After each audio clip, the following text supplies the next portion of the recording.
Oke, Ricoh F50 rangefinder tahan banting yang harus kita coba kekuatannya. Kamera ini juga ada saudara-saudaranya, yaitu seperti kamera F10, F3, F15s, dan F50s. Nah, untuk saudara kembarnya, dia adalah F50s. Kamera ini ditenagai dengan metode mekanik, jadi kita tidak perlu menggunakan baterai di dalamnya. Peran baterai di sini hanya untuk flash dan light meter. Oke, langsung aja kita observasi lebih dekat F50 seperti apa. Dari paling depan ada kokang. Di sini kokangnya cukup unik, cukup lembut. Nah, di sini ada kulit jeruk. Ini untuk menutup skrup saja, untuk jika kita membuka kokang, misal ada kokang-kokang macet dan lain-lain. Kemudian di kanan ini ada film counter. Film counter tentunya gunanya untuk mengetahui frame berapa yang telah kita jalankan. Misal di sini ada 8, 9, 10, sangat bagus sekali. Ini juga mekanik. Seumpama nanti kita buka backdoor, dia akan kembali ke S atau 0. Kemudian di sini ada shutter button. Shutter buttonnya ya cukup menarik, cukup lembut suaranya, tidak begitu berisik. Kemudian ini ada electronic flash. Ini saat kita buka, dia akan nge-pop up flashnya seperti ini. Bagus sekali, unik. Dia ini ditenagai menggunakan satu baterai saja. Nanti di bawah sini baterainya jenisnya AA dengan ukuran 1,5 volt. Kemudian untuk menutup flash kita cukup tekan ke bawah saja seperti ini. Oke, kemudian dia akan kembali. Cukup mudah. Kemudian di sini ada binding film. Binding filmnya digunakan untuk kita menggulung roll film. Umpama kita sudah selesai habis satu roll ataupun beberapa roll yang ingin kita gulung aja. Ya tadi untuk flashnya dia juga mati ya, di sini mati, jadi dia tidak nyala. Kemudian kita lihat di sisi kanan dan kiri kosong, tidak ada apa-apa, cuma ada housing untuk strap saja, untuk dudukan strap saja. Lalu lanjut ke depan. Nah, kita lihat ke depan dulu. Lanjut di depan ini ada cukup simple sekali kameranya, Ricoh F50. Di sini ada jendela untuk viewfinder, kemudian ada flash tadi yang bisa pop up, tapi sayangnya mati, tutupnya dengan gampang. Nah, di sini ditenagai dengan lensa Canon, focal lengthnya 40 mm dengan bukaan 2,8, cukup bagus. Di sini untuk asa dan dinnya, knopnya ada di depan, dia muternya cukup halus. Nah, jadi dia pakai ada din sama asa. Range-nya 25 sampai 400, ada 25, 50, 100, 200 dan 400. Nah, dia juga zone focusing, jadi kita mengatur fokusnya menggunakan zone focusing dengan satuannya meter ya, ini 0,9 meter sampai 10 meter dan infinity.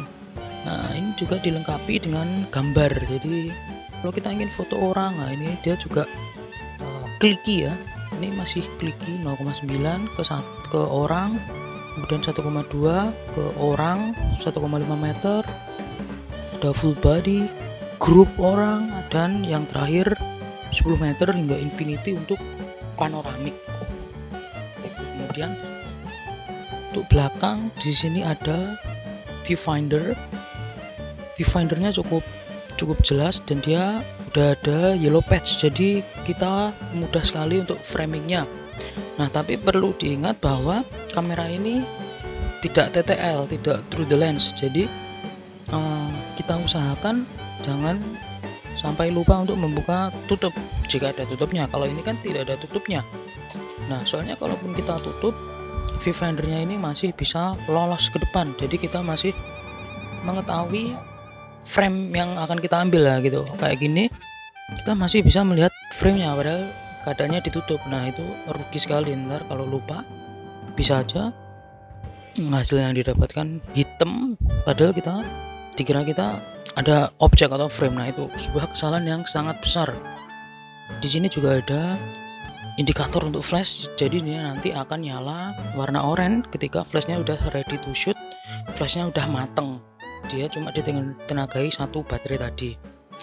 Nah, di belakang lagi nggak ada apa-apa, ini cuma ada serial number dan tulisan Ricoh.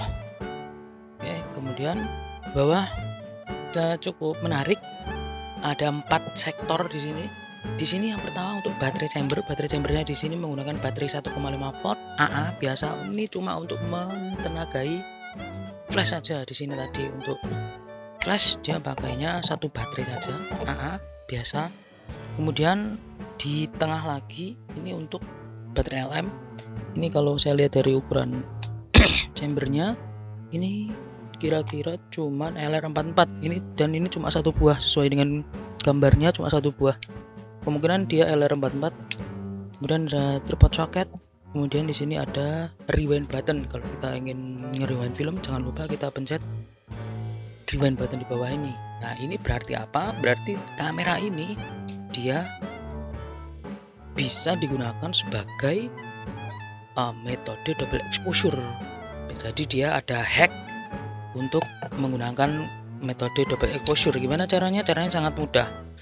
Semisal kita ingin jepret, nah ini tadi udah kokang, kita jepret satu kali, oke, satu. Kemudian kalau kita ingin double exposure menimpa frame tadi, kita cukup tekan di bawah ini, dan jangan lupa untuk kita memencet yang ini, menahan untuk knob rewindnya, kemudian baru kita kokang. Nah, dengan otomatis dia tidak akan menggeser, jadi dia tetap stay di tengah framenya seperti itu untuk menjadi double exposure itu di kamera-kamera yang bisa dihack seperti ini. Kemudian kita lihat dalamnya bukannya cukup enteng tadi untuk backdoornya, dan di sini semuanya cukup metal. Ini metal semua, kebanyakan metal, tapi ada juga plastik di bagian spoolnya. Kemudian untuk detail-detail yang kecil-kecil ini juga menggunakan metal. Ini untuk penahan film. Ini seperti per-pernya ini juga menggunakan silver seperti itu. Untuk hasilnya seperti ini. Untuk di kelas lensa yang punya bukaan 2,8 seperti ini masih sangat kurang, tapi kira-kira ini cuma terjadi karena kamera saya yang jamur lensanya.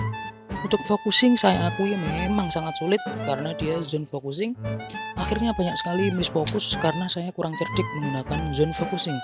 Untuk kamera ini saya dapetin di harga 70.000 di tukang servis jam tangan yang kebetulan punya kamera ini dan sudah tidak dipakai. Lalu saya coba untuk pinang dan ternyata dipulihin. Akhirnya bisa saya dapetin. Kesimpulannya, kamera ini masih kurang menarik untuk saya. Namun dengan bodi metal dan terlihat sangat kokoh, kamera ini bisa diakui dapat berjalan hingga 1 bahkan sampai 2 dekade ke depan. Jikapun dia rusak, kamera ini juga sangat mudah untuk dinormalkan kembali, kecuali bagian flash dan LM-nya. Kamera ini memiliki berat sekitar 460 gram tanpa baterai di dalamnya, sangat standar dengan kamera-kamera rangefinder lainnya. Namun saya kira dengan range harga 250.000 sampai 350.000 sebaiknya bisa kita simpan saja uang kita dan mengalokasikan 200.000 lagi agar dapat memiliki rangefinder yang cukup baik dan jauh di atas Ricoh F50 ini untuk build quality dan untuk kualitas hasilnya juga. Sekian, tetap bakar film.